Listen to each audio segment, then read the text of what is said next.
ገላትያ ምዕራፍ 3 ከቁጥር 10 ጀምሮ እስከ 14 ከሕግ ሥራ የሆኑት ሁሉ በርግማን በታች ናቸውና በሕግ መጽሐፍ በተጻፉት ሁሉ ጸንቶ የማይኖር የማያደርግም ሁሉ የተረገመ ነው ተብሎ ተጽፏልና ጻድቅ በእምነት ይኖራል ተብሏልና ማንም በእግዚአብሔር ፊት በሕግ እንዳይጸድቅ ግልጥ ነው። ሕግም ከእምነት አይደለም፣ ነገር ግን የሚያደርገው ይኖርበታል ተብሏል። በእንጨት የሚሰቀል ሁሉ የተረገመ ነው ተብሎ ተጽፏልና ክርስቶስ ስለ እኛ እርግማን ሆኖ ከሕግ እርግማን ዋጀን።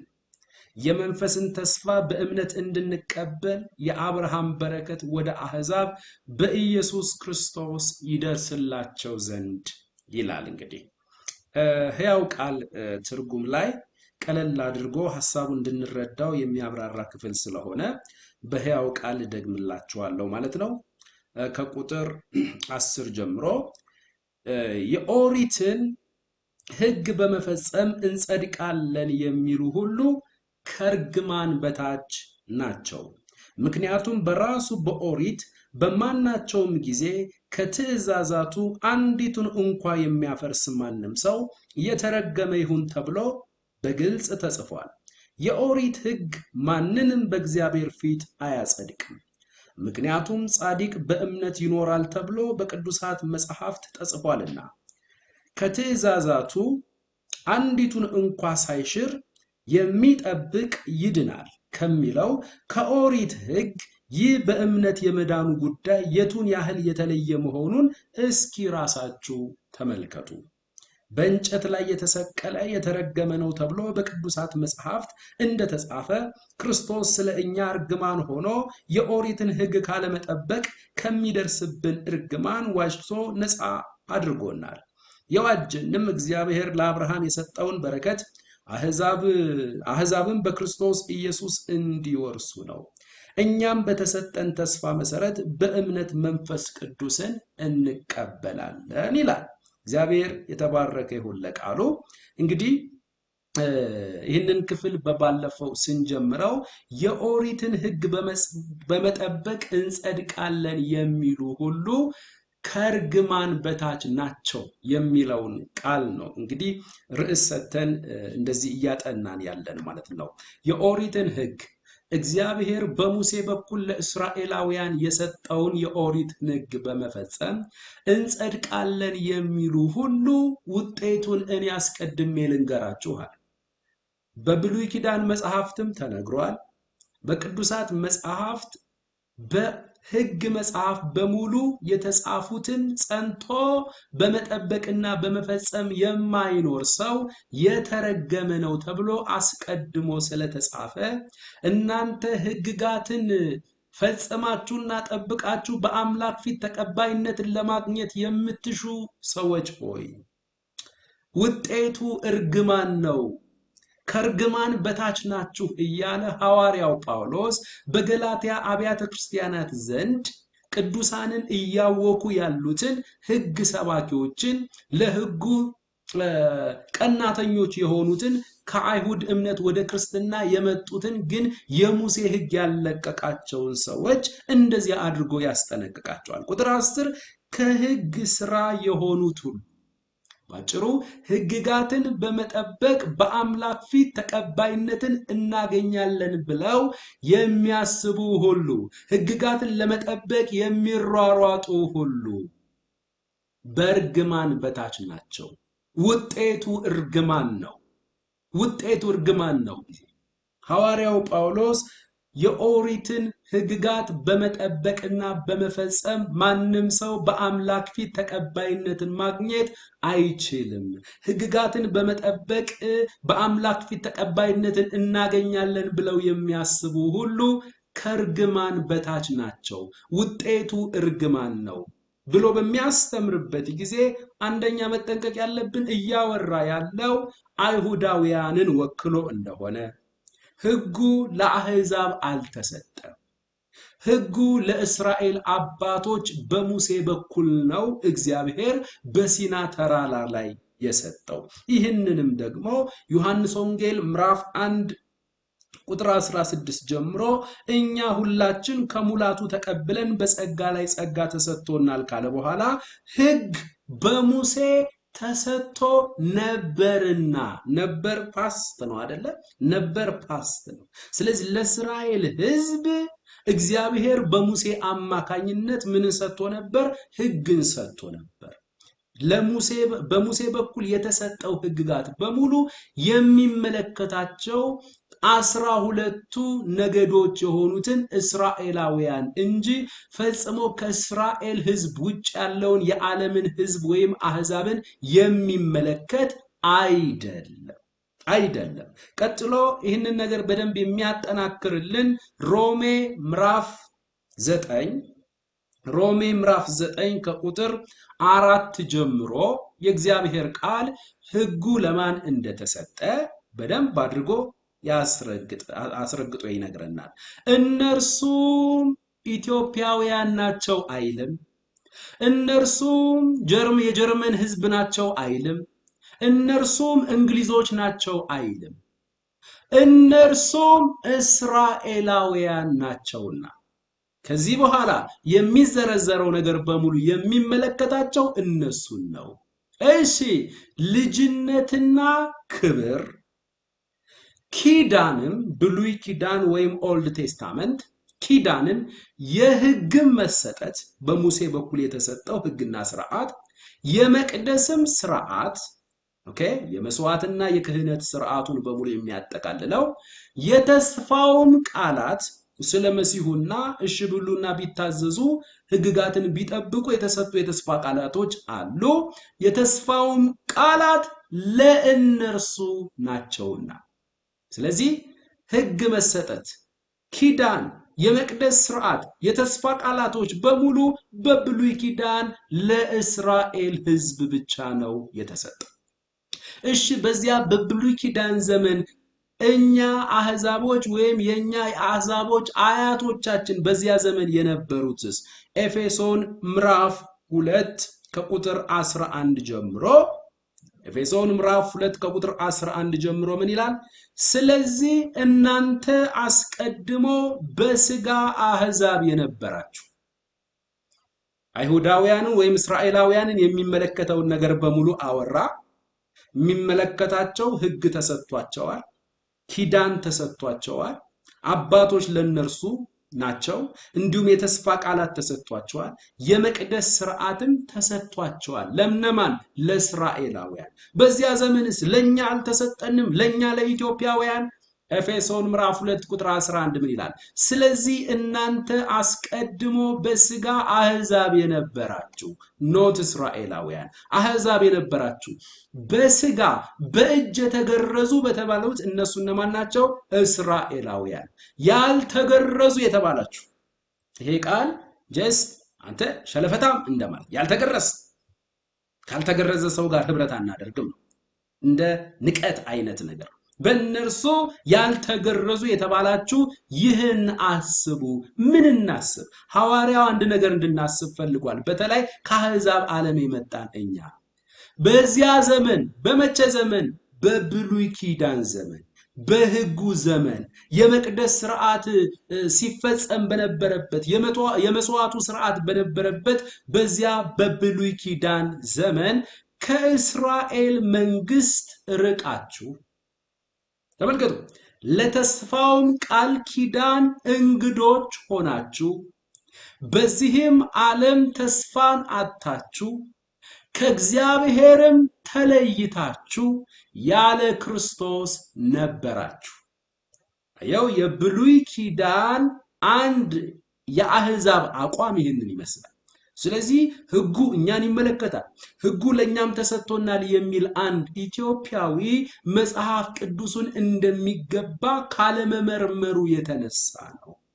ድሮ የነበርንበት ቤተ እምነት ሕግና ስርዓት፣ ቀጥሎም የመቅደስ ስርዓት፣ የመስዋዕት ስርዓት፣ የክህነት ስርዓት በሙሉ፣ የቤተ መቅደስ ስርዓት በሙሉ ለእኛ ነው የተሰጠ ብላ ይሄው ሕግንና ወንጌልን ቀይጣ የምትሄድ ብቸኛዋ ቤተ ክርስቲያን ናት። ተመልከቱ ቅዱሳን። ስለዚህ ሕጉ አያስፈልግም። ሕጉ ፍጻሜ አግኝቷል ከተባለ ምኑም ፍጻሜ አግኝቷል ሊባል ነው? የክህነት ስርዓቱ ፍጻሜ አግኝቷል ይባላል። የመቅደስ ስርዓቱ ፍጻሜ አግኝቷል ይባላል። የመቅደስ ስርዓቱ ፍጻሜ ካገኘ፣ የክህነት ስርዓቱ ፍጻሜ ካገኘ ኦኬ ስራ አቁሞ ወደ ቅዳሴ የገባ ካህን በሙሉ ሊባረር ነው።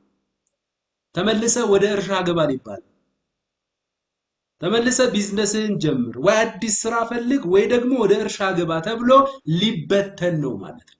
ስለዚህ ኖ ኖ ኖ ኖ የክህነት ስርዓቱም አልቀረም፣ የመቅደሱም ስርዓት አልቀረም፣ እንዲሁም ደግሞ የሕጉም ገና ለኛ ነው የተሰጠ። ለምን? ለኛ አባቶች ነው የተሰጠ የሚል አይነት ነገር ነው ያለው ማለት ነው። ግን መጽሐፍ ቅዱስን በደንብ በምናጠናበት ጊዜ ፈጽሞ የብሉይ ኪዳን ሕግና ስርዓት የመቅደስ ስርዓት በሙሉ ለማን ነው የተሰጠው? ለእስራኤል ሕዝብ ነው የተሰጠው። ስለዚህ ወደ ገላትያ በምንመለስበት ጊዜ ሕግጋትን በመጠበቅ ከሕግ ስራ የሆኑት ሁሉ ሕግጋትን በመጠበቅ በአምላክ ፊት ተቀባይነትን እናገኛለን ብለው የሚያስቡ ሁሉ በእርግማን በታች ናቸው። ውጤቱ እርግማን ነው። ሰው በአምላክ ፊት ተቀባይነትን ማግኘት የሚችለው መጽደቅና መዳን የሚችለው ሕግጋትን በመፈጸምና ሃይማኖታዊ ስርዓቶችን በመጠበቅ ሳይሆን በአምላክ ፊት ተቀባይነትን ማግኘት የሚችለው በክርስቶስ ኢየሱስ የቤዛነት ሥራ በማመን ብቻና ብቻ እንደሆነ መጽሐፍ ቅዱስ አስረግጦ ይነግረናል። ለዚያም ነው በተለይ ቁጥር 11 ጻድቅ በእምነት ይኖራል ተብሏልና ማንም፣ እችን ጥቅስ በደንብ ተመልከቱ። ጻድቅ በእምነት ይኖራል ተብሏልና ማንም በእግዚአብሔር ፊት በሕግ እንዳይጸድቅ ግልጥ ነው። ማንም የምትለውን ቋንቋ እንዳትረሱ። ማንም፣ የትኛውም ሰው አይሁድም ይሁን አሕዛብ፣ ስጋ ለባሽ ሁሉ ማንም በእግዚአብሔር ፊት በሕግ እንዳይጸድቅ ግልጽ ነው ይላል። ማንም በማፊት እችን ነገር በደንብ እንድንማማርባት። ማንም በእግዚአብሔር ፊት፣ ማንም በእግዚአብሔር ፊት። አሁን በእግዚአብሔር ፊት ከተባለ በሰው ፊትም አለ።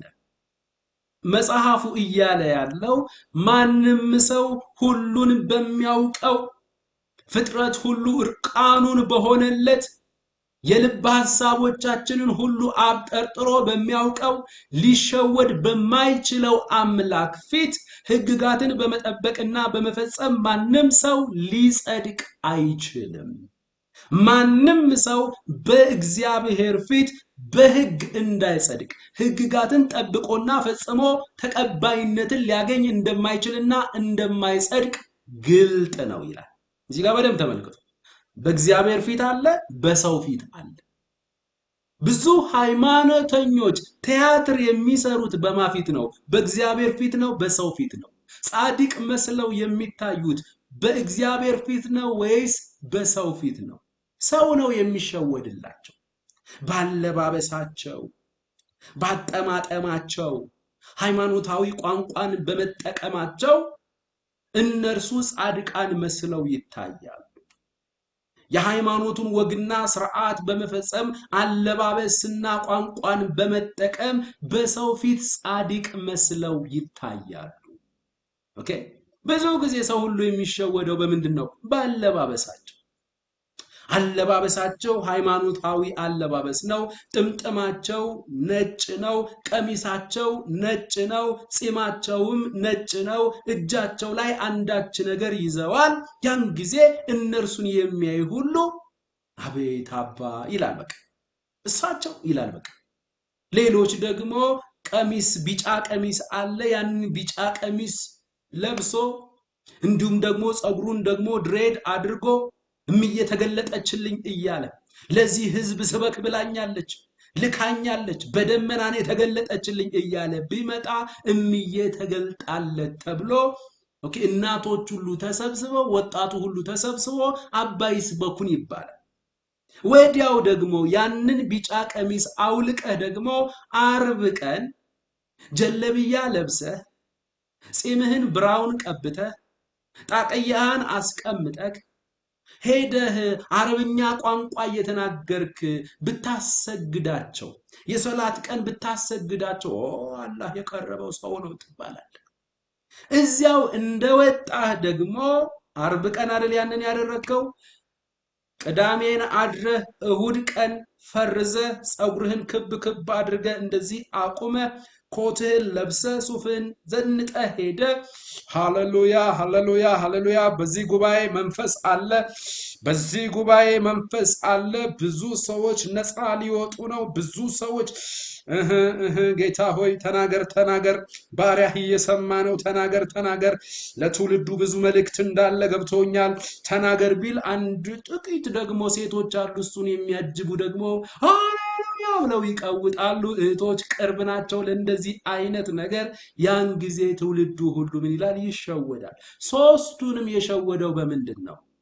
በልብስ፣ ባለባበስ፣ በሃይማኖት ከለር፣ በውጫዊ ገጽታ። እስካሁን ድረስ ግን ቀሚሱ እንጂ የተቀያየረው ሰውየው ያው ጋሽ በቀለ ነው ማለት ነው። ጋሽ በቀለ እዚህ ጋርም ነጭ የለበሰው ወይም ቢጫ የለበሰውም እየተገልጣልኝ ነው የሚለው ጸጉሩን ድሬድ ያደረገው ሰውዬ፣ ቀጥሎ ደግሞ ጺሙን ብራውን ተቀብቶ በበነገታው እንደገና ጣቅያ አድርጎ እዛ ቦታ ቢሄድ፣ እሁድ ቀን ደግሞ ቸርች ሱፉን ዘጭ አድርጎ ጸጉሩን የሆነ ነገር አድርጎት ቢመጣ ሶስቱም ቦታ ላይ ያው አንድ ሰው ሃይማኖተኛ ሰዎችን ይሸውዳል። ስለዚህ ሰው ሰውን ሊሸውድ ይችላል። ሰው ሰውን ሊያጭበረብር ይችላል። መጽሐፍ ቅዱስ እያለ ያለው ከጽድቅ አንጻር ማንም ሰው በማፊት ነው የሚለው? በእግዚአብሔር ፊት። በቃ እች ጥያቄ ነው መመለስ ያለባት። ማንም ሰው በሰው ፊት አይደለም። በሰው ፊትማ ቲያትረኛው በዝቷል። በሰው ፊትማ እኔ ጻድቅ ነኝ እናንተ አመፀኞች ኃጢአተኞች ናችሁ የሚል እኮ ብዙ ነው። በሰው ፊትማ ራሱን የሚያጸድቅ ብዙ ነው። በሰው ፊት ብዙ ቲያትር የሚሰሩ ቲያትረኞች አሉ። ችግሩ እንደ ሰው በማይሸወደው ልታታልለው በማትችለው አይደለም ውጭህን ነውና የውስጥህን ሐሳብህን እንኳን በሚመረምረው ፍጥረት ሁሉ ራቁቱን በሆነለት በኢየሱስ ክርስቶስ አባት ፊት ሃይማኖታዊ ልብስ ለብሰ ማጭበርበር አትችልም። ጺምህን ብራውን ቀብተህ አባባል ልታጨበርብረው አትችልም። ጸጉርህን አጎፍረ ነቢይ ነኝ ብለህ ኢየሱስን ልትሸውደው አትችልም። መጽሐፍ እያለ ያለው በሰው ፊት ሳይሆን ማንም በእግዚአብሔር ፊት በሕግ ስራ እንዳይጸድቅ ግልጥ ነው። በሕግ ስራ እንዳይጸድቅ ግልጥ ነው። ይህንን ሐሳብ እዛው ቁጥር 6 ላይ እዚሁ ገላትያ 3 ቁጥር 6 ላይ በምን አይነት መንገድ መጽደቅ እንደሚቻል ሃይማኖታዊ ስርዓትን በመፈጸምና ህግጋትን በመጠበቅ ሳይሆን በክርስቶስ ኢየሱስ የቤዛነት ሥራ በማመን እንደሆነ እንዲሁም አብርሃም በእግዚአብሔር አመነና ጽድቅም ሆኖ ተቆጠረለት የሚል ቃል ተቆጠረለት። ቀጥልልኝ። ተቆጠረለት። እንኪያስ ከእምነት የሆኑት እነዚህ የአብርሃም ልጆች እንደሆኑ እወቁ። ቁጥር 8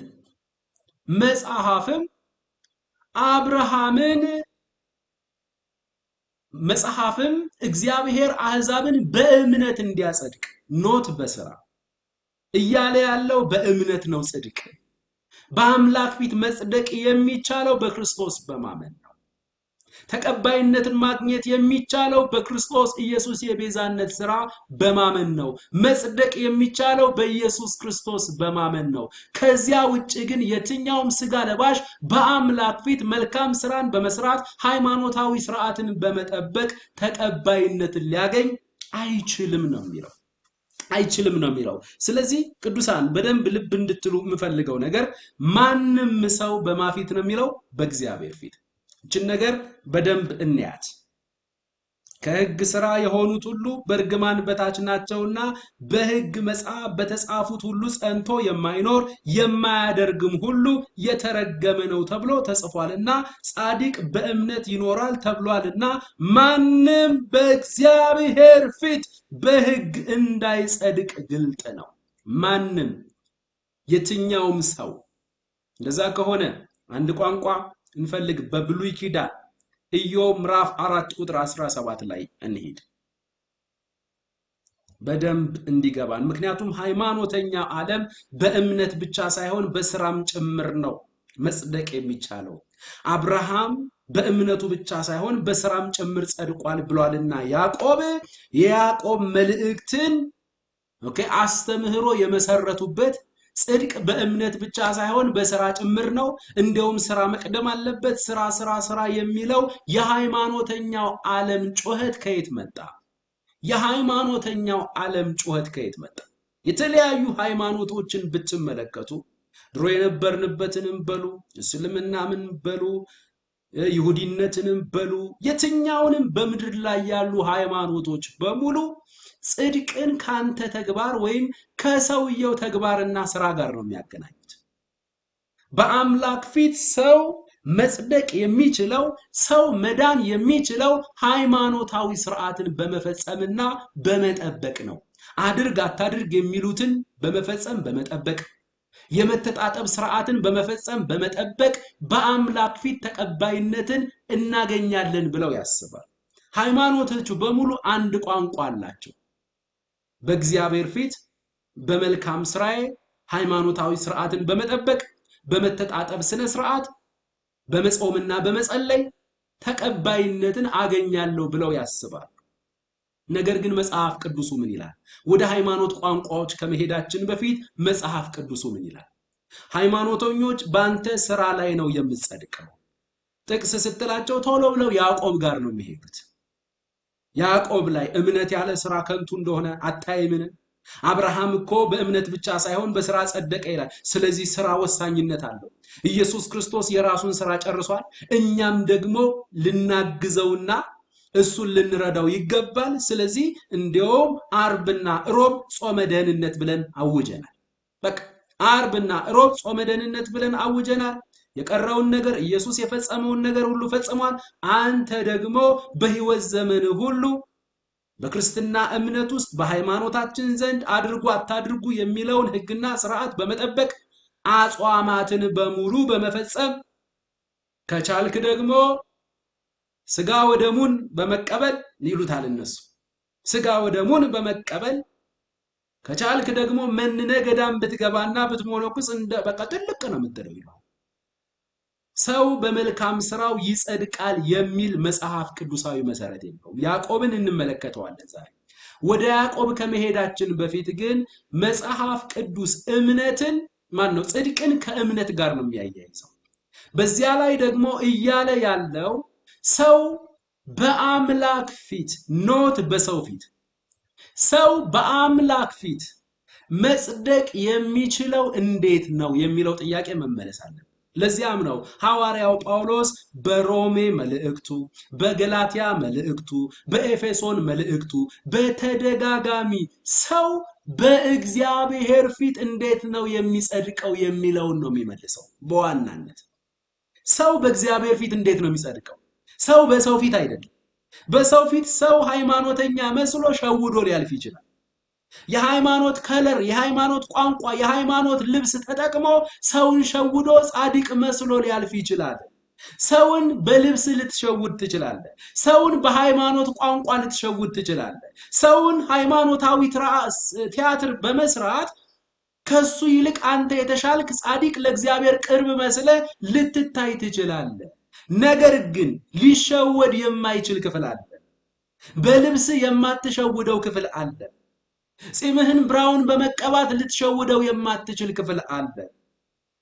ቲያትር በመስራት ልታታልለው የማትችል ክፍል አለ። አይደለም ውጭህን ነውና ውስጥህን ሐሳብህን እንኳን የሆድህን ጉርጆ ሁሉ በደንብ አድርጎ አብጠርጥሮ የሚያቅ ፍጥረት ሁሉ ራቁቱን የሆነለት ክፍል አለ። በሰው ፊት ሃይማኖታዊ ሰው መስለህ አለፍክ። በሰው ፊት የሃይማኖት ልብስ ለብሰህ አለፍክ። በአምላክ ፊትስ እንዴት ነው የምትቆመው? ያ የሃይማኖት ልብስ ያዋጣሃል ወይ? ሁሉም በሚችለው ሁሉም በሚያቀው በአምላክ ፊት የሃይማኖት ልብስ ያዋጣሃል ወይ? የመተጣጠብ ስርዓት ያዋጣሃል ወይ? እውነት በሆነች ቡትሌ ውሃ ኃጢአትን ልታጥበው ነው ወይ? መጽሐፍ የሚለው እኮ በመተጣጠብ ስርዓት ኃጢአት ይታጠባል ሳይሆን ደም ሳይፈስ ምን የለም ስርየት የለም ነው የሚለው። የለም ነው የሚለው። እሺ ወደ አምላካችን ሐሳብ እንምጣ። ኢዮብ ምዕራፍ 4 ቁጥር 17 ምን ይላል? በውኑ ሰው በማፊት ቅዱሳን በማፊት ሰው በሰው ፊት ነው በእግዚአብሔር ፊት? እቺ መልስ መመለስ አለባት። ሃይማኖተኛው የተሸወደው እዚህ ጋር ሲደርስ ነው። በሰው ፊት ቀሚስ አድርገ ልታልፍ ትችላለህ። በሰው ፊት አንቱ ልትባል ትችላለህ። በሰው ፊት ብራውን ቀለም ጺምህን ቀብተህ ያላ መልእክተኛ ልትመስል ትችላለህ። በሰው ፊት ሃይማኖት ሁሉ ጊዜም ከበር ፔጅ ላይ ነው ፎከስ የሚያደርገው። ለዚያ ነው ኢየሱስ መጣና የወጭቱን ወይም የብርጭቆውን ውስጡን ጠቡት ላዩን አይደለም። ሃይማኖት ማለት የብርጭቆ ላዩን የሚያጠብ ማለት ነው። የብርጭቆ ላዩን በደንብ አድርጎ የሚፈትግ ማለት ነው። ስታጥበው ብትውል ውጨኛው ክፍል አይስተካከል። ውጨኛው ንጹህ እንዲሆን ካስፈለገ የውስጡ መጀመሪያ ንጹህ መሆን አለበት። የወጭቱን ንጹህ እንዲሆን ውጩ ራሱ ውስጡን ጠቡት አለ ኢየሱስ። ሃይማኖት ማለት ሁሉ ጊዜም ከበር ፔጅ ላይ ነው ጊዜ የሚፈጀው። ሁሉ ጊዜም ከበር ፔጅ ላይ ነው። ሃይማኖታዊ አለባበስ፣ ሃይማኖታዊ ስርዓት፣ ሃይማኖታዊ ሰላምታ እጥፍ እያሉ ነው። እንዲህ ብለው ነው ሰላም የሚሉ። እንዲህ ብለው ነው እኮ አይታቸዋል። እንዲህ ብለው እኮ ነው ሰላም የሚሉ። ሰላም እንዲህ ነው የሚሉ። በቃ እንደዚህ አይነት ሰው ፍራ። እንደዚህ አይነት ሰው ፍራ። እንደዚህ እንዳለ ነው የሚያጥፍህ እንዴት እንደሆነ። ግብዝ ሰው፣ አስመሳይ ሰው እንዴት እንደመታ ሳታቅ ነው የምትወድቀው። ስብርብርህን ነው የሚያወጣው። ይህ ሰውዬ ፈጽሞ መንፈሳዊ ሰው አይደለም፣ ስጋዊ ነው። ነካ እስክታደርገው ድረስ ነው። ሃይማኖታዊ መንፈሱ እስኪለቀው ድረስ ነው። እንደነዚህ አይነት ሰዎች ክፉ ናቸው። ጴንጤም ውስጥና ያለ መንፈስ ቅዱስ እርዳታ በሆነ ሰሞን ላይ የሚመጣ የሆነ መንፈሳዊ ለውጥ ብለው የሚያስቡት ነገር ፈጽሞ አያዘልቅም። በዚያ ላይ ክሬዲት ለማንም አይሰጥም። ክሬዲት ለራሱ ነው። አንተን እየኮነነ ነው ጽድቁን የሚያስረዳ። አንተን በመኮነን ነው የራሱን ጽድቅ የሚገልጠው፣ ከመንፈስ ቅዱስ አይደለም። ወደዚህ እንመለስ። በውኑ ሰው በእግዚአብሔር ፊት ጻድቅ ሊሆን፣ ሰው በሰው ፊት አይደለም። በሰው ፊት ልታስመስል ትችላለህ። ሰው ግን በእግዚአብሔር ፊት የሚለው ይመለስልን መጀመሪያ። ሰው በእግዚአብሔር ፊት ጻድቅ ሊሆን ወይስ ሰው በፈጣሪው ፊት ሊነጻ ይችላልን? እቺ ጥያቄ ትመለስ። ጥያቄ ነው። በዋናነት በአዲስ ኪዳን ሐዋርያው ጳውሎስ በሮሜ መልእክቱ፣ በገላትያ መልእክቱ፣ በኤፌሶን መልእክቱ በተደጋጋሚ የሚመልሰው ይህንን መልስ ነው። ሰው በእግዚአብሔር ፊት ባለባበሱ ጻድቅ መሆን አይችልም። ሰው በእግዚአብሔር ፊት ሕግጋትን በመፈጸምና በመጠበቅ ጻድቅ ሊሆን አይችልም። ሰው በእግዚአብሔር ፊት ሃይማኖታዊ ስርዓትን በመፈጸምና በመተጣጠብ ስርዓት፣ በመስገድ፣ በጾም ጸሎት፣ እነዚህ እኮ ክፋት የለባቸውም እኮ፣ ግን እጸድቅበታለሁ ያለ መስቀሉ ስራ እነዚህን በመፈጸም በአምላክ ፊት ተቀባይነትን አገኛለሁ ብለህ ስታስብ ተበላሸባቸው። በቃ ተበላሽ። ለዚያ ነው ሐዋርያው ጳውሎስ ይህንን የሚመልስልን። ወደ ያዕቆብ እንሄዳለን። ቆይ ያዕቆብ እያለ ያለው ምንድነው? ያዕቆብ እያለ ያለው በእግዚአብሔር ፊት አይደለም፣ በሰው ፊት ነው። ጳውሎስ እያለ ያለው በእግዚአብሔር ፊት እንዴት ትጸድቃለህ ለሚለው ነው የሚመልሰው። ያዕቆብ ደግሞ በእግዚአብሔር ፊት በእምነቱ የጸደቀ ሰው በሰው ዘንድ እንዴት ነው የሚታወቀው? እግዚአብሔር የልብህን ያውቃል፣ ሰው ግን የልብህን አያውቅም። እግዚአብሔር እምነትህን ያያል፣ ሰው ግን እምነትህን ሳይሆን ስራህን ነው የሚያየው። ትክክለኛ እምነት ደግሞ ስራ ይከተለዋል። የጽድቅ ስራ አለ፣ የሚያጸድቅ ስራ ግን የለም። የሚያጸድቅ ስራ የለም። የሚያጸድቀውን ስራም ቢሆን አንተ አይደለም የምትሰራው፣ ክርስቶስ ነው የሰራው። የሚያጸድቅ ስራ የለም፣ የጽድቅ ስራ ነው ያለው በሰው ሰፈር። እኛ ቅዱሳን ለመጽደቅ ሳይሆን ስለጸደቅን ነው የምንሰራው። የጽድቅ ፍሬ ይገለጥብናል እንጂ ለመጽደቅ ብለን የምንሰራው ስራ የለም። እንጠንቀቅ። ያዕቆብ እያለ ያለው ሌላ ነው። ሐዋርያው ጳውሎስ እያለ ያለው ሌላ ነው። ሐዋርያው ጳውሎስ በእግዚአብሔር ፊት ሰው እንዴት ነው መጽደቅ የሚችለው? በማ ፊት? በእግዚአብሔር ፊት። እንዳትረሱ፣ በእግዚአብሔር ፊት አንተ ሰርተ መጽደቅ አትችልም። አለበለዚያ ክርስቶስ በከንቱ ሞተ። ክርስቶስ በከንቱ ሞተ። እሺ በእውነት እስኪ መልስልኝ። ኖ ኖ ኖ ኢዮብ 4:12 4:17 ላይ መልስልኝ። ምክንያቱም ወደታችን እንሄዳለን በደንብ ልካችንን ማወቅ ስላለብን፣ በተለይ ከሃይማኖት ዓለም የመጣ ካለ በውኑ ሰው በእግዚአብሔር ፊት ጻድቅ ሊሆን ወይስ ሰው በፈጣሪው ፊት ሊነጻ ይችላልን? ፈጽሞ አይችልም። በመልካም ስራው ሃይማኖታዊ ስርዓትን በመጠበቅ ሊነጻ አይችልም። አንደኛ ጻድቅ ሊሆን የሚችለው በማስራ ነው? በክርስቶስ ስራ። ሊነጻ የሚችለው በመተጣጠብ ሳይሆን በደም ነው፣ በመሲሁ ደም ነው። ቀጥልልኝ አሁን ቁጥር 18 እነሆ በባሪያዎቹ አይታመንም። ባሪያዎቹ ሲል የመንፈስ ዓለም መላእክቶችን ነው እዚህ ቦታ ላይ የሚጠቅሰው። እነሆ በባሪያዎቹ አይታመንም ሄቨንሊ ሰርቫንትስ ነው የሚለው።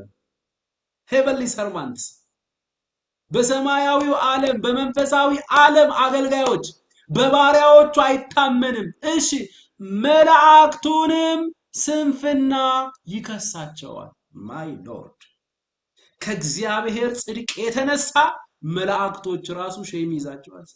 አንዳንድ ጊዜ ለካ በምህረቱ ነው ቆሞ ያሉት። አንተ ለካ በምህረቱ ነው እንዴት እንደሚቆሙ ለእግዚአብሔር ቅርብ የተባሉት መላእክቶች ሱራፌል ሲባላሉ።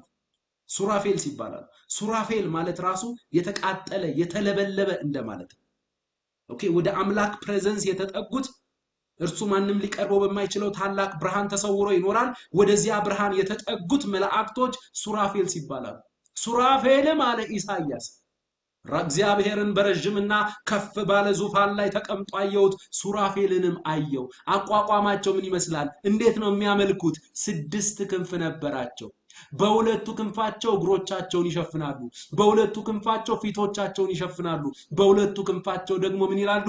ይበራሉ። ቅዱስ ቅዱስ ቅዱስ እያሉ ያመልኩታል ሌትና ቀን ሳያርፉ። ተመልከት መላእክቱን ስንፍና ከእርሱ ንጽህናና ከእርሱ ጽድቅ የተነሳ እነሱ ሼም ይይዛቸዋል።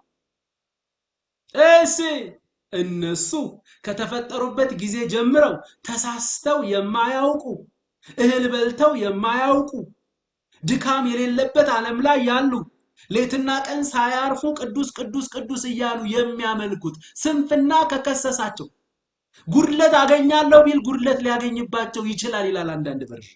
እሺ ቀጥልልኝ ቁጥር 19 ምን ይላል ታዲያ? እነሱ በመንፈስ ዓለም ላይ ስተት በሌለበት ዓለም ላይ ኃጢአት በሌለበት ዓለም ላይ አምልኮ ብቻ በሆነበት ዓለም ላይ ያሉት ስንፍና ከከሰሳቸው ይልቁንስ በጭቃ ቤት የሚኖሩ ዞር ብለህ ግድግዳውን እንዳታይ እሱን አይደለም እያለ ያለው። ጭቃ ቤት የሚለው የምትኖርበትን ግድግዳውን ወይም የጭቃ ቤቱን አይደለም ወንድሜ፣ እሱን አይደለም እህቴ። አንተ ራስህ አካል ከምንድነው የተሰራ እያለ ነው? ከአፈር ነው የተሰራው። ከአፈር ያልተሰሩት ከጭቃ ጋር ንክኪ የሌላቸው በድካም ዓለም ውስጥ የሌሉ በስተት ዓለም ውስጥ የሌሉ መንፈስ ዓለም ላይ ያሉ ሳያርፉ ቅዱስ ቅዱስ ቅዱስ እያሉ የሚያመልኩ መላእክቶች ስንፍና ከከሰሳቸው አንተ ወንድሜ በጾም ጸሎቴ በአምላክ ፊት ተቀባይነትን አገኛለሁ ብለክ የምታራግብብን ወንድሜ፣ ኧረ ቆይ ተረጋጋ። እንደዛ አይደለም። በቃ አምላካችንን አላወቅከውም ማለት ነው። የጽድቁን ልክና መጠን አላወቅከውም። በእርሱ ፊት ያለ ክርስቶስ በብቃቱ ሊቆም የሚችል በህይወትም ሊኖር የሚችል ፍጥረት የለም። አላወቅነውም አምላካችንን። ለዛ ነው አንዳንድ ሰው በሰሞኑ ጾም ጸሎቱ ይታመናል። ለዚያ ነው አንዳንዱ በሰሞኑ እህቶችን ሰላም ባለማለቱ የተቀደሰና የቅድስና ጥግ የደረሰ ይመስለዋል። አይደለም፣ አላወቅከውም አምላክህን። በዚህ አምላክ ፊት የሃይማኖት ልብስ ለብሰህ አይደለም የምትቆም። በዚህ አምላክ ፊት አሉኝ የምትላቸውን ጽድቅህን ሰብስበ መቆም አትችልም። ኢሳይያስ ምን አለ? አይሁድን ወክሎ አይደለም ኃጢአታችን ነውና በእርሱ ፊት ጽድቃችን ራሱ የመርገም ጨርቅ ነው አለ። ስለዚህ ጽድቄ ምኔ ብለህ ሰብስበህ ይዘህ የምትሄደው ነገር በሙሉ በአምላክ ፊት ሲታይ ምንድነው? የመርገም ጨርቅ ነው። ሙሉ የጽድቅ ልብስ የመርገም ጨርቅ ነው። የሃይማኖት ልብስ የመርገም ጨርቅ ነው። ሁላችን እንደ ርኩስ ሰው ሆነናል። ጽድቃችን ሁሉ እንደ መርገም ጨርቅ ነው። ሁላችን እንደ ቅጠል ረግፈናል፣ በደላችንም እንደ ነፋስ ወስዶናል አለ። ወንድሞቼ እንደዚህ የሚለው አሕዛብን ወክሎ አይደለም። ኢሳይያስ አይሁዳዊ ነው፣ እስራኤላዊ ነው። ሕጉ የተሰጠውን ማህበረሰብ ለእግዚአብሔር ቅርብ የሚባለውን የመስዋዕትና የመቅደስ ስርዓት የተሰጠውን ማህበረሰብ ወክሎ እንዲህ ካወራ አሕዛብ ይሆን ነው። ጽድቃችን የመርገም ጨርቅ ነው ካሉ አይሁዶች በዛ ሰዓት ለእግዚአብሔር ቅርብ የተባሉት አሕዛብ ያለ ኪዳን የነበረ ከስርዓት ውጭ ከሕግ ውጭ የነበረው ጽድቅ የሚባል ነገር ራሱ አለው። ምን እንደሚባል አላውቅም። ኢሳይያስ ጽድቃችን የመርገም ጨርቅ ነው። እሺ ጽድቅ የምትለውን ሁሉ ሰብስብ፣ ችግር የለም። አንድ ኩርቱ ፌስታል እንኳን አይሞላም። ከልጅነቴ ጀምሬ እንዲያድርጋለሁ፣ መልካም ሰርቻለሁ፣ እንዲያድርጋለሁ፣ ጾሜያለሁ፣ ጸልያለሁ የምትል እስኪ እንሰብስብል። ጽድቅህን ብቻ ኃጢአትህን ተው፣ አትቁጠረው፣ ችግር የለም። ጽድቅህን ሰብስበህ በንጹህ አምላክ ፊት ልቁም ስትል ጽድቅህ ራሱ የመርገም ጨርቅ ነው። የመርገም ጨርቅ ነው። የሃይማኖት ልብስህን ለብሰ መቆም አትችልም። ጽድቅና ቅድስና የምትለውን ሁሉ ይዘ መቆም አትችልም። በዚህ ንጹህ አምላክ ፊት መቆም የምትችለው የዘላለም ሸማ የተባለውን ኢየሱስ ክርስቶስን የጽድቅ ልብሳችን የሆነውን ኢየሱስ ክርስቶስን ስትለብስ ብቻ ነው። ኢየሱስን ካልለበስክ ፈጽሞ አምላክ ያጠፋሃል። አሁንም የሚባላ እሳት እንደሆነ መርሳት የለብህም። አሁንም የሚባላ እሳት ነው አምላካችን አለ እና ታዲያ ምንድነው? ዙፋኑ የእሳት ዙፋን ነው ተብሎ በብሉይ ኪዳን በሕዝቅኤል መጽሐፍ ላይ አሁን ምንድነው ታዲያ የጸጋ ዙፋን የሆነው? መካከለኛችን ኢየሱስ ስለገባ እርሱ እየታየልን ስለሆነ በኢየሱስ ከሄድክ በለበስከው በንጹህ ልብስ በኩል ከሄድክ ዙፋኑ የእሳት ዙፋን ሳይሆን የጸጋ ዙፋን ሆኖልሃል። ያ ማለት በኢየሱስ ስለሄድክ ነው። ያለ ኢየሱስ የሚሄደውን ደግሞ አሁንም እግዚአብሔር አምላካችን የሚባላ እሳት እንደሆነ ረስተዋል። ስለዚህ ወደ እንትን መልሰኝ፣ ወደ ኢዮብ መልሰኝ። ኢዮብ ምዕራፍ 4 ቁጥር 19 ምን ይላል? ኢዮብ ምዕራፍ 4 ቁጥር 19 በውኑ ሰው ይልቁንስ በጭቃ ቤት የሚኖሩ መሰረታቸው በትቢያ ውስጥ የሆነ ከብል በፊት የሚጨፈለቁ እንዴት ይሆኑ ይላል። አንተን ነው የሚለው። አንተ እንዲህ የሚል በቃ በጽድቄ ምናምን እመካለሁ የሚለው ሰው እንደዚህ የሚለው። ስለዚህ አሁን እንስማማ። ሐዋርያው ጳውሎስ ገላትያ ላይ፣ ሐዋርያው ጳውሎስ ሮሜ ላይ፣ ሐዋርያው ጳውሎስ ኤፌሶን ላይ በተደጋጋሚ ሰው በፈጣሪው ፊት ሰው በአምላኩ ፊት ሕግጋትን በመጠበቅ ሃይማኖታዊ ስርዓትን በመፈጸም በመልካም ስራው መጽደቅ አይችልም ሲል እነዚህን ጥቅሶች እያሰበ በብሉይ ኪዳን ያልተመለሰ ጥያቄ በአዲስ ኪዳን በክርስቶስ ነው የተመለሰው። ሰው በራሱ መልካም ስራ በአምላክ ፊት ተቀባይነትን ማግኘት አይችልም። ሰው ሃይማኖታዊ ስርዓትን በመፈጸምና የየሃይማኖቱን የሚኖርበትን የሚታዘዘውን ስርዓት በሙሉ በመፈጸም በአምላክ ፊት ተቀባይነትን ማግኘት አይችልም። እውነት ነው፣ በሰው ፊት ጻድቅ መስሎ ሊታይ ይችላል። እውነት ነው፣ በሰው ፊት ለአምላክ ቅርብ ሰው መስሎ ሊታይ ይችላል። ፈጽሞ በአምላክ ፊት ግን ያለ ክርስቶስ የቤዛነት ስራ ክርስቶስን ሳይለብሱ በሃይማኖቴ ሕግጋትን በመጠበቅ ሃይማኖታዊ ስርዓትን በመፈጸም በአምላክ ፊት ተቀባይነትን የሚያገኝ የለም። ገላትያ ምዕራፍ 2 ቁጥር 16 ላይ ሄድልኝ። ሐዋርያው ጳውሎስ ምን እያለን ነው? ገላትያ ምዕራፍ 2 አባባ ጸጋ ጨምርልን። ገላትያ ምዕራፍ 2 ቁጥር 16 ይኸውላችሁ፣ ነገር ግን ሰው የትኛውም ፍጥረት ሰው የተባለ በኢየሱስ ክርስቶስ በማመን እንዲጸድቅ እንጂ በሕግ ስራ እንዳይሆን አውቀን ስጋን የለበሰ ሁሉ በሕግ ሥራ ስለማይጸድቅ እኛ ራሳችን አይሁዳውያን ሕጉን የተቀበልን እኛ እንኳን እንደማለት ነው በሕግ ሥራ ሳይሆን በክርስቶስ እምነት እንጸድቅ ዘንድ በክርስቶስ ኢየሱስ አምነናል ይላል። ተመልከቱ እንግዲህ ወደ ሮሜ በምንሄድበት ጊዜ ሮሜ ምዕራፍ 3 ከቁጥር 19 ጀምሮ እስከ 27 ሮሜ ምዕራፍ 4 ከቁጥር 1 ጀምሮ ኤፌሶን ምዕራፍ 2 ቁጥር 8 እና 9 እሷን ብቻ አውጣልን ወደ ያዕቆብ ከመሄዳችን በፊት ኤፌሶን ምዕራፍ 2 ቁጥር 8 አንተ በዚህኛው አውጣልኝ እኔ በሕያው ቃል አውጣልኝ ደግሞ ሕያው ቃል ቢኖር እዚህ ጋር ከቅዱሳን ጋር አብረን እንድናነበው አንተ በሕያው ቃል አውጣልኝ በደንብ እንዲገባ አባቶች ጸጋ ጨምርልን እኔ በዚህኛው አወጣልሃለሁ ሁላችንም እንደምናቀው እሱ እስኪያወጣልን ድረስ ኤፌሶን ምዕራፍ 2 ከቁጥር 8 ጀምሮ እንዲህ ይላል ጸጋው በእምነት አድኗችኋልና ተመልከቱ ጸጋው በእምነት የናንተ ሥራውን እዚህ ውስጥ ጸጋው በእምነት አድኗችኋልና ይህም የእግዚአብሔር ስጦታ ነው እንጂ ከናንተ አይደለም አያችሁ የናንተ ሥራ ከተጨመረበት ስጦታ መሆኑ ያበቃል ጊፍት መሆኑ ያበቃል ፍሪ ጊፍት መሆኑ ግሬስ መሆኑ ያበቃል ስለዚህ ጸጋው በእምነት አድኗችኋልና ይህም የእግዚአብሔር ስጦታ ነው እንጂ ከናንተ አይደለም ማንም እንዳይመካ ከሥራ አይደለም ማይ ጋድ ማንም እንዳይመካ ከሥራ አይደለም አረጋገጠ በቃ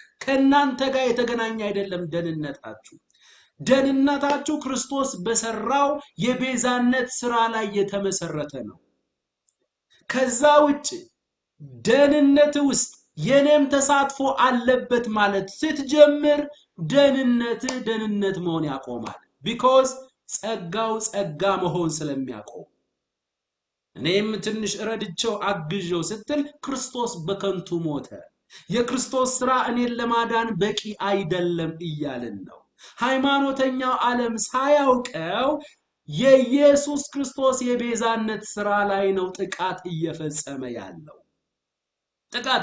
ያለው ስለዚህ በሕያው ቃል በተለይ ኤፌሶን ምዕራፍ 2 ከቁጥር 8 ጀምሮ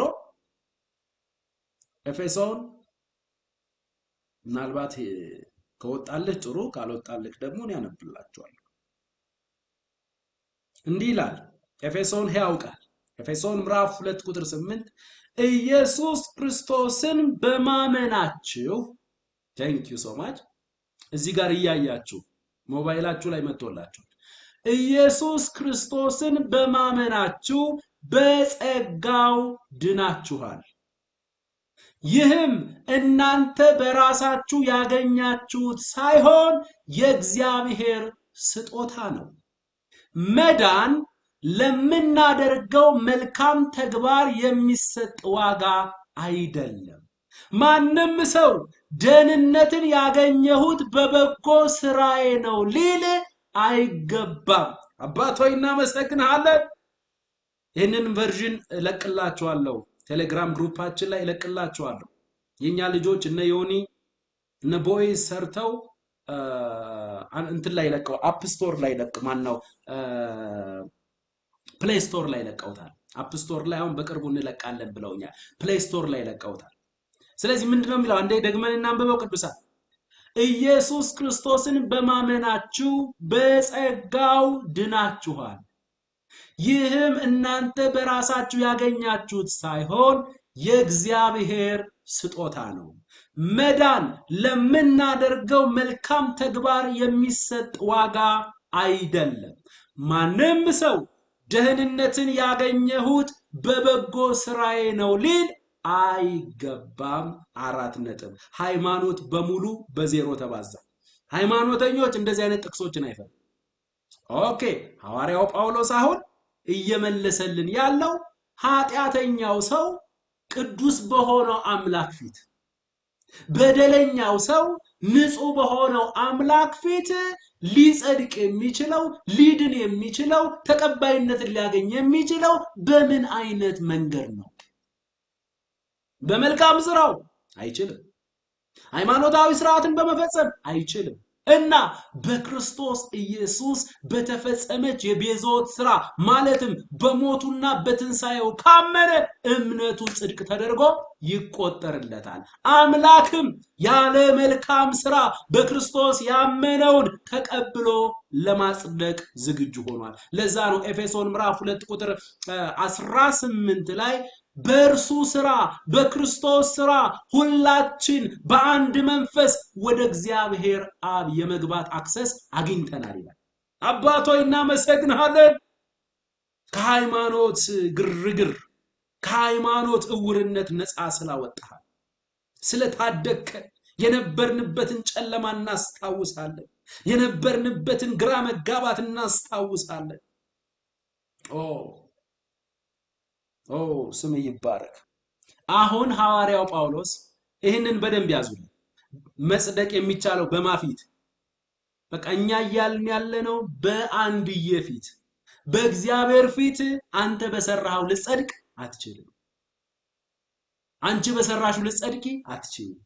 ሕግጋትን በመፈጸም በእርሱ ፊት ማንም ሰው ሊጸድቅ በእርሱ ፊት የምትለው እንዳትረሱ።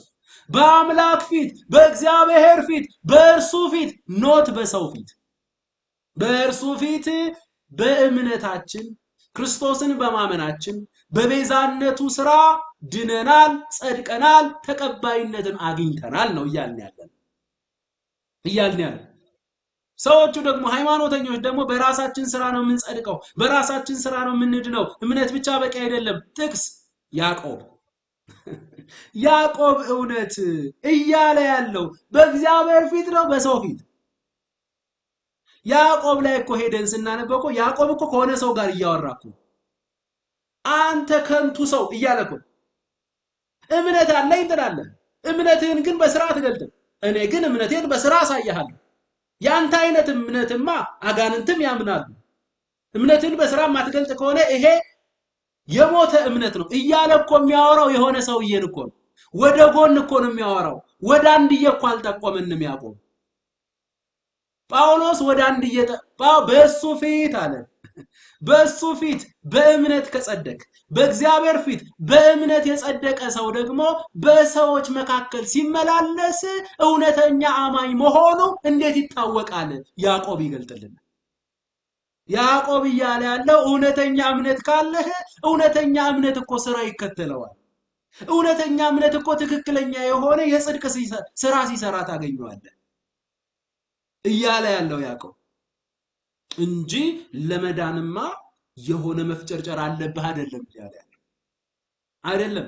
ለምሳሌ ያዕቆብ አብርሃምንና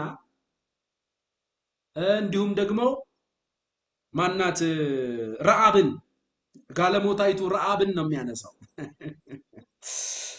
ተመልከቱ። አሁን ወደ አብርሃም ታሪክ ብንሄድ አብርሃም እምነቱ በእግዚአብሔር ፊት ጽድቅ ተደርጎ የተቆጠረለት ዘፍጥረት ምዕራፍ 15 አብርሃም በእግዚአብሔር አመነ፣ እምነቱም ጽድቅ ተደርጎ ተቆጠረለት። ያዕቆብ ደግሞ ይሄ እምነቱ ደግሞ የተረጋገጠው ይሄ እምነት እውነትም ትክክለኛ እምነትነቱ የተረጋገጠው ደግሞ ልጁን በመስዋዕት ባቀረበበት ጊዜ ነው። የት ላይ ነው? ዘፍጥረት 22 ከስንት ጊዜ በኋላ ግን በአምላክ ፊት ጽድቁ የተረጋገጠለት መቼ ነው? ዘፍጥረት 15 የጸደቀው ከአምላክ ጋር የጨረሰው አብርሃም እምነቱን በምን ገለጠ? በስራ ገለጠ። እምነቱን በስራ ገለጠ እንጂ በቃ ያን ጊዜ እግዚአብሔር በቃ አጸድቀሃለሁ አለው አይደለም እኮ። መታዘዝህን እኔን የምትፈራ መሆንህን አረጋግጫለሁ፣ አንተ ጋር ያለው እምነት ትክክለኛ ነው አለው። የእምነት ትክክለኝነት የሚፈተሽበት አያችሁ።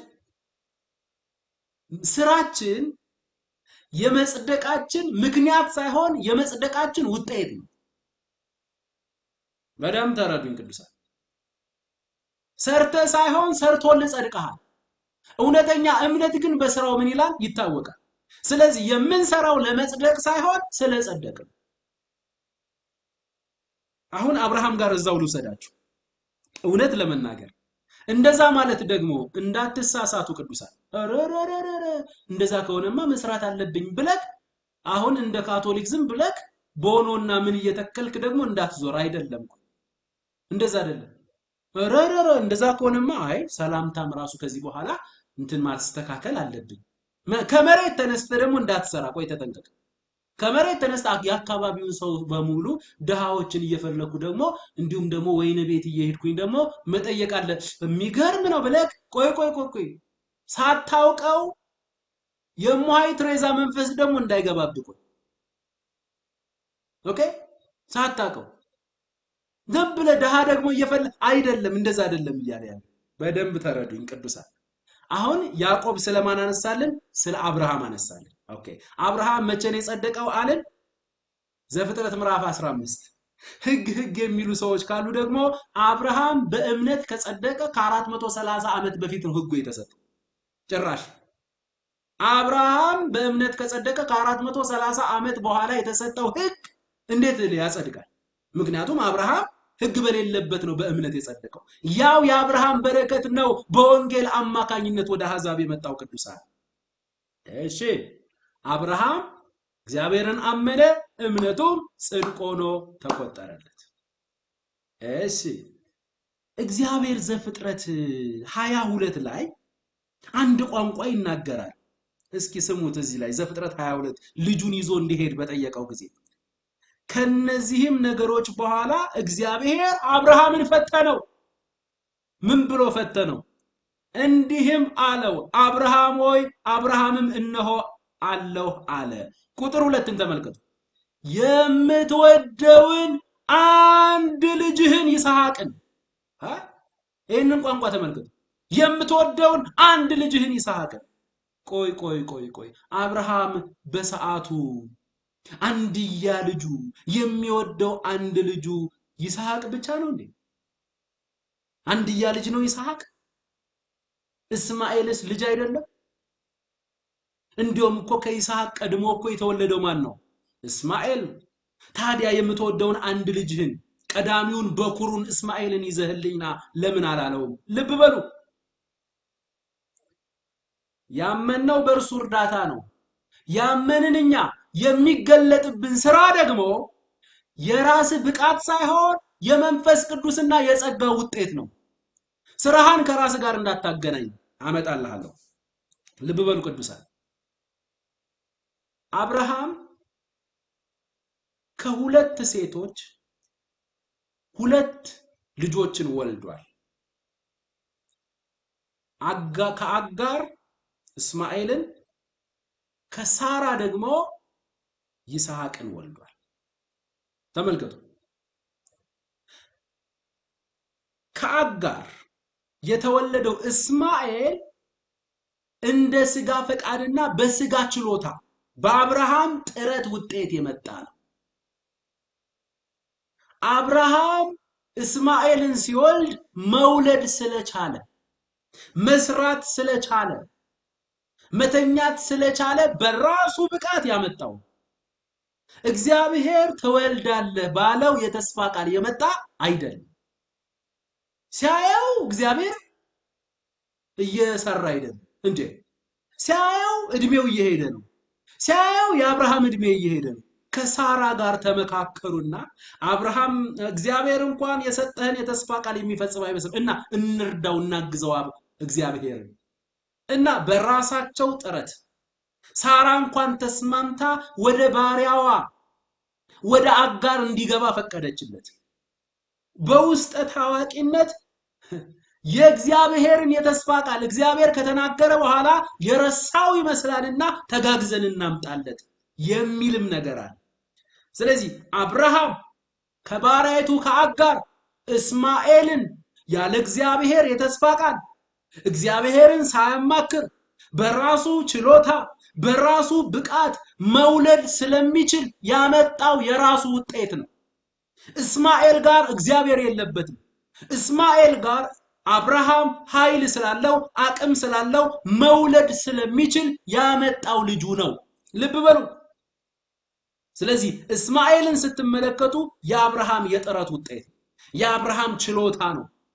እንደዛ ከሆነ እግዚአብሔር እስማኤልን አምጣልኝ አይልህም። ለምን? የራስህ ችሎታ ነው። በራስህ ብቃት ነው ልታመጣለት የምትፈልገው። በራስህ ጥረት ነው ልታመጣለት የምትፈልገው።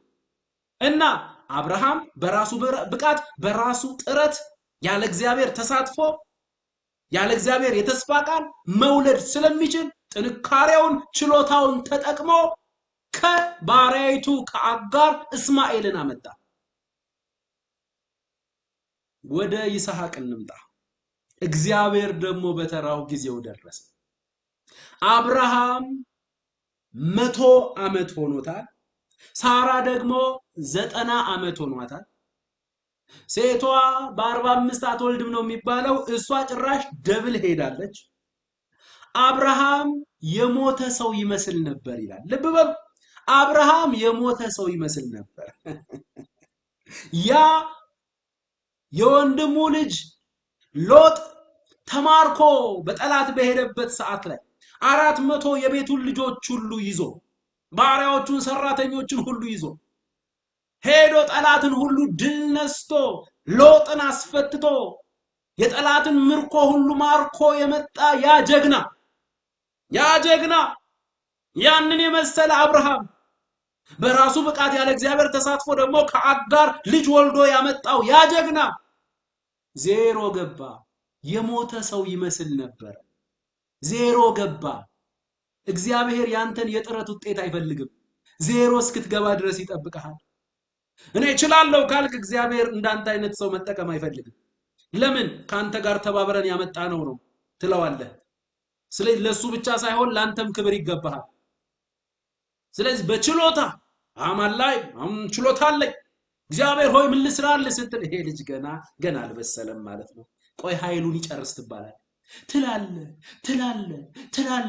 ትላለ ትፍጨረጨር ጌታ ሆይ እኔ አልችልም ስትል ያን ጊዜ እግዚአብሔር የቋንቋ እንዴት እንደሚያስደስተው በማትችለው ባንተ የሚችለው እርሱ ስራ ሊሰራ አንተና እግዚአብሔር ተባብራችሁ ስራ መስራታችሁ። ስለዚህ አብርሃምን ጠበቀ። አብርሃም ያለ እግዚአብሔር ተሳትፎ አንድ የጎኑ ጋት የሆነ ልጅ አምጥቷል። አዎ እሺ፣ በራሱ ብቃት እስማኤልን ያመጣው በራሱ ብቃት ኃይል ስላለው ብቃት ስላለው ብቃቱን መጨረስ አለበት።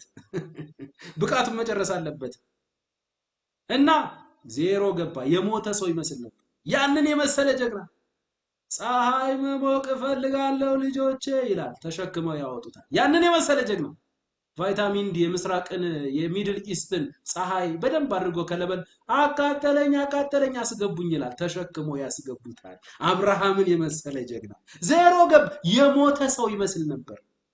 ካልሞትክ የትንሣኤ ህይወት አይገለጥብህም። ካልሞትክ መኖርህን ካላቆምክ ኢየሱስ ባንተ አይሰራም።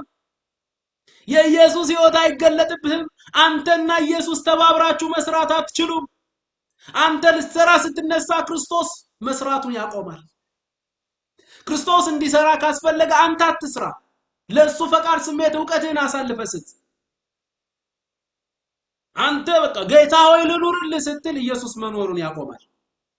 ጌታ ሆይ ልኑርልህ ብለህ በቅናት ስትነሳሳ እንደ ጴጥሮስ የሰው ጆሮ ትበጥሳለህ። ኢየሱስ ባንተ ውስጥ መኖር ሲጀምር ጌታ ሆይ አንተ ኑር ብለህ ለሱ ቦታ ስትለቅለት ደግሞ እንደ እስጢፋኖስ እየተወገርክም የሚያደርጉትን አያውቁምና ይቅር በላቸው ትላለህ። ጌታ ኢየሱስ ሃይማኖት ይህንን ቃል ጥቃት እንዴት ያዕቆብ ላይ እንዴት ጥቃት እንደፈጸመ። ስለዚህ አብርሃም ዜሮ ገባ፣ እግዚአብሔር መጣ። ሳራ ስንት ዓመት ሆኖታል? 90 ዓመት። ሴቶች 45 ነው። ከ45 በኋላ ጭራሽ ሳራ እኮ ደብል ሄዳለች። እግዚአብሔር ሊሰራ ሲፈልግ ያስጨርሳል። ደብል ትሂድ ይላል። ከሳይንስ በላይ ይሄዳል።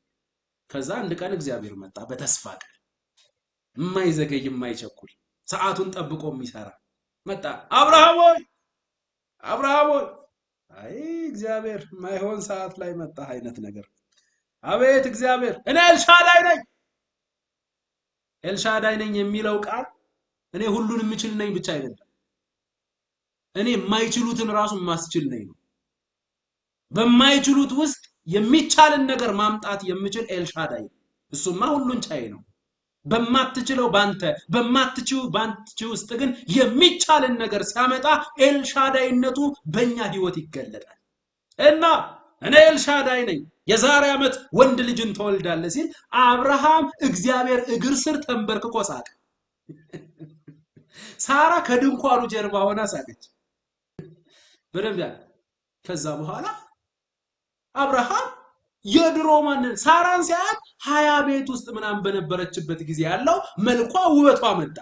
እሺ እሱ ደግሞ እሱን ስታየው ብርታትን ተጎናጸፉ። አምላክ ኃይል ሰጣቸው። ኤልሻዳይነቱ ተገለጠ። ያ የሞተ ሰው የሚመስለው ሰውዬ ከሚስቱ ጋር ተኛ በጸጋ በእግዚአብሔር እርዳታ፣ ኖት በራሱ ብቃት። እስማኤል ላይ የአብርሃም ብቻ ብቃት ነው ያለው። ይስሐቅ ስትመጣ ግን አብርሃም የለበትም፣ የሞተ ሰው ይመስላል። በሞተው በአብርሃም ውስጥ ኤልሻዳይ ነኝ ያለው ነው ስራ እየሰራ ያለው። አያችሁ ቅዱሳን። ስለዚህ አሁን ማን ተወለደ? ይስሐቅ ተወለደ።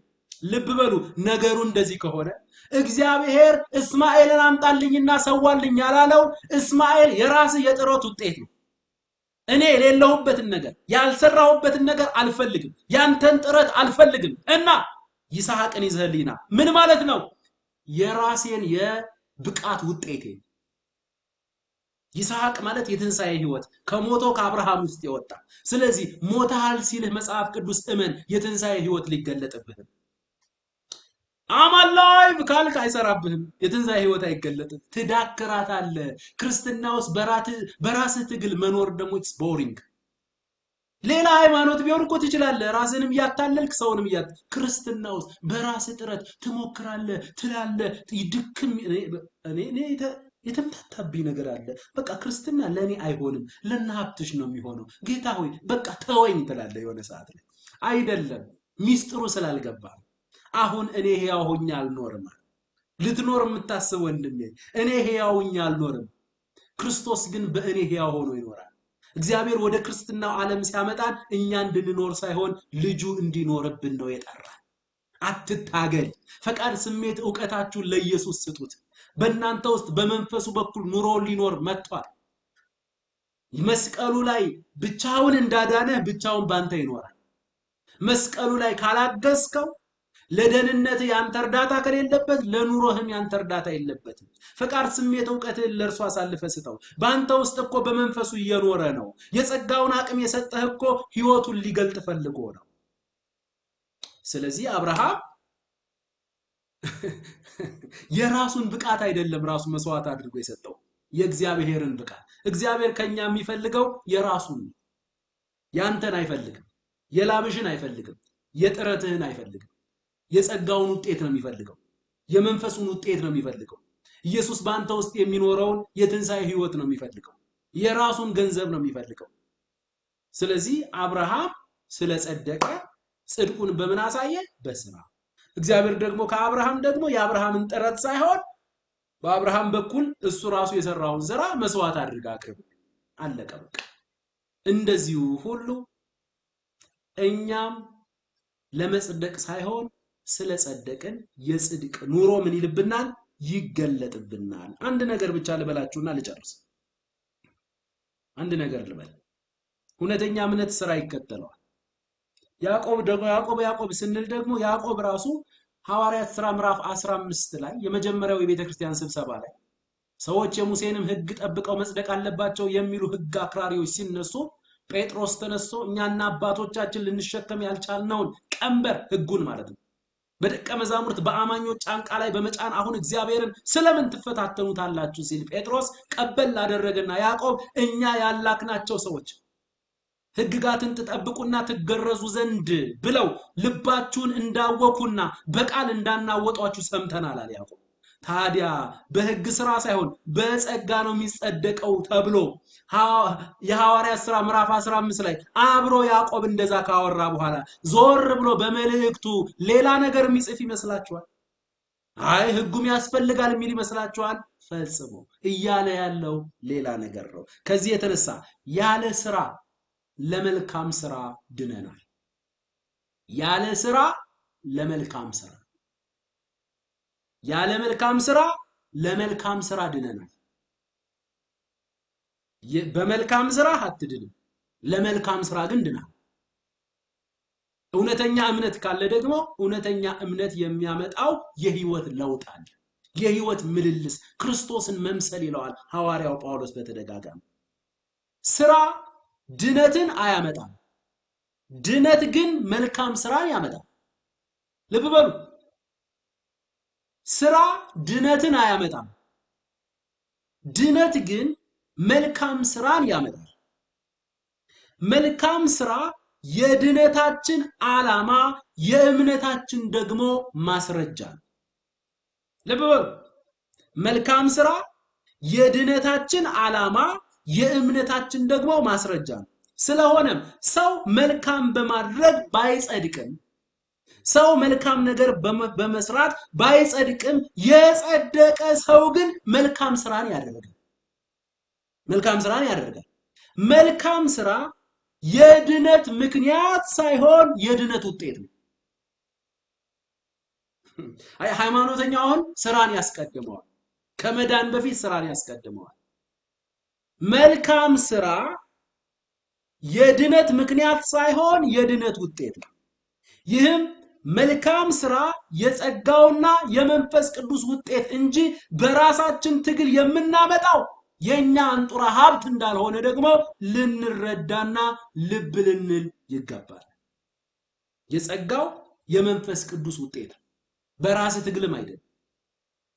እምነት ከስራ ጋር ያደርጋል፣ እምነት ስራን ያደርጋል ይላል ያዕቆብ። ስለዚህ ያ ሕያው እምነት የሚከተለው ስራ አለው። እምነት ስራን ያደርጋል እንጂ ስራ እምነትን ያመጣል አላለም። እምነት ግን ስራን ያደርጋል አለ ያዕቆብ። ትክክለኛ እምነት ስራ ይከተለዋል። ያ ስራ ደግሞ የራስ ብቃት አይደለም፣ የጸጋው የመንፈሱ ውጤት ነው። ሃይማኖተኛው ዓለም ጥቃት እየፈጸመ ነው። ሐዋርያው ጳውሎስ በእግዚአብሔር ፊት ቀጥታ ወደ ሰማይ ነው የሚጠቁመው። ያዕቆብ ደግሞ በእግዚአብሔር ፊት በእምነት የጸደቀ ሰው በሰው ዘንድ እንዴት ይታወቃል? ለምሳሌ ጌታ ኢየሱስ ዮሐንስ ወንጌል ማቴዎስ ወንጌል ምዕራፍ 5 ጀምሮ የተራራው ስብከትን በሚያስተምርበት ጊዜ መልካሙን ስራችሁን አይተው፣ ልብ በሉችን ቋንቋ፣ መልካሙን ስራችሁን አይተው በሰማይ ያለውን አባታችሁን ያከብሩ ዘንድ ብርሃናችሁ በሰው ሁሉ ፊት ይብራ። እችን ማለት እኮ ነው ያዕቆብ ያብራራት። መልካሙን ስራችሁን አይተው አለ እንጂ ወደ ጎን መልካሙን ስራችሁን አይቶ አላለም። እግዚአብሔር መልካሙን ስራችሁን አይቶ አላለም። እና የሰፈር ሰው አምኛለሁ ጸድቄያለሁ ስትሉ ማመንንና መጽደቅን እኔ አላቅም፣ እኔ አምላክ አይደለሁም፣ የልብህን የሚያቅልህ እሱ ነው ይላል። እና ታዲያ እምነታችን በምን ይታወቃል? በሰዎች ዘንድ በስራችን። እና መልካሙን ስራችሁን አይተው ሰዎች በሰማይ ያለውን አባታችሁን ያከብሩ ዘንድ ብርሃናችሁ ምን ማለት ነው? መልካሙ ድርጊት፣ መልካሙ ምልልስ፣ መልካሙ ክርስቶስን የሚመስለው ኑሮ በሰው ሁሉ ፊት ይብራ። ኖት በአምላክ ፊት ይብራ። በአምላክ ፊት የምታበራው ብርሃን እሱ የብርሃናት ሁሉ ምንጭ ነው። ከእርሱ ነው ብርሃን የተካፈልከው። ባውዛ ገዝተ ፀሐይ ላይ እንደማብራት ማለት ነው። እግዚአብሔር ሆይ በሰሞን አታየኝም? ጾም ጸሎት ያስኩል ልጅ በደንብ ነው የጾምኩት። በጁስ ነው ያው የጾምኩት በጁስ ነው። የጴንጤ ጾም ከጁስ በጁስ ነው የሚጾም። በጁስ ጾም እኮ ነው። ሃሌሉያ! የማይጾሙ ሰዎች አሉ። እንዴት አብረን እንደምንቀጥል አላውቅም።